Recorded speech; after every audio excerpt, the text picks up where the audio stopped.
क्या सीएम योगी को लाना चाहिए बीबी पढ़ाओ अधिकारी बनाओ योजना? ज्योति मौर्य केस के बाद उठी मांग। डीएम, एसपी और एसडीएम के पद तक यूं ही नहीं पहुंच जाती महिलाएं। आंकड़े सुनकर ठनक जाएगा माथा। 26-27 तक बन गई अधिकारी तो ठीक, वरना माँ बाप करा देते हैं शादी, फिर पति नहीं तो क्या पापा पढ़ाएंगे। 22 जनवरी 2015 को हरियाणा के पानीपत से पीएम मोदी ने बेटी बचाओ बेटी पढ़ाओ योजना की शुरुआत की, जिसके बाद समाज की सोच काफी हद तक बदली। अब सवाल ये उठ रहा है कि क्या समाज की सोच बदलने के लिए सीएम योगी को भी कोई ऐसी योजना लेकर आना चाहिए। बीते कुछ दिनों से ज्योति मौर्य को सोशल मीडिया पर काफी निशाना बनाया जा रहा है। लोग भला बुरा कह रहे हैं, यहाँ तक कि कई पतियों ने अपनी पत्नियों की पढ़ाई भी छुड़वा दी। अगर ऐसे ही चलता रहा तो शायद एक वक्त ऐसा भी आए जब अपनी पत्नियों की खातिर मेहनत मजदूरी कर रहे पति उनकी पढ़ाई छुड़वाकर उन्हें घर बैठा दी, जिसका नुकसान समाज को सबसे ज्यादा होगा।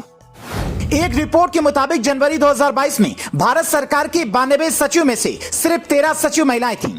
दिसंबर 2021 में देश के सभी राज्यों और केंद्र शासित प्रदेशों को मिलाकर केवल 2 महिला मुख्य सचिव थीं। यहां तक कि आजाद भारत के इतिहास में एक भी महिला कैबिनेट सचिव नहीं बन पाई।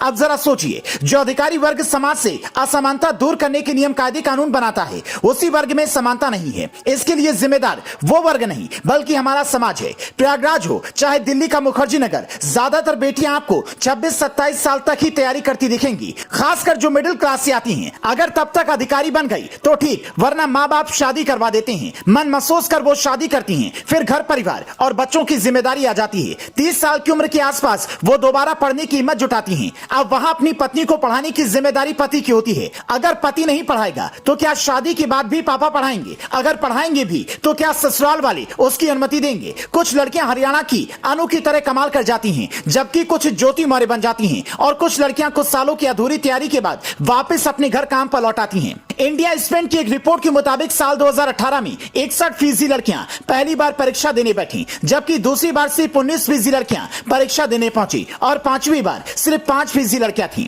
इसका मतलब यह हुआ कि पहली बार परीक्षा देने के बाद ज्यादातर लड़कियां परीक्षा ही नहीं दे पाती। इसकी वजह यह है कि समाज उनसे दोहरी जिम्मेदारी की उम्मीद करता है। उन्हें विभाग भी आवंटित होते हैं तो ख्याल रखा जाता है कि वो घर परिवार की जिम्मेदारी के साथ काम कर सकें। ऐसे में जब ज्योति मौर्य ने तलाक की मांग की तो लोगों ने यह माहौल बनाना शुरू कर दिया कि वो अधिकारी बनते ही बदल गईं, और लोगों ने मान भी लिया। जबकि इस बात पर सोचने की जरूरत है कि हर कोई एक जैसा नहीं होता। जो लड़कियां वास्तव में पढ़ना चाहती हैं, जो महिलाएं जी जान से अपने करियर और अपने पति दोनों को चाहती हैं, उनका सपना कैसे पूरा होगा? क्या उसके लिए योगी जी को कुछ करना होगा? आप इस बारे में क्या सोचते हैं? हमें कमेंट में बता सकते हैं। Bureau report, leading Bharat TV.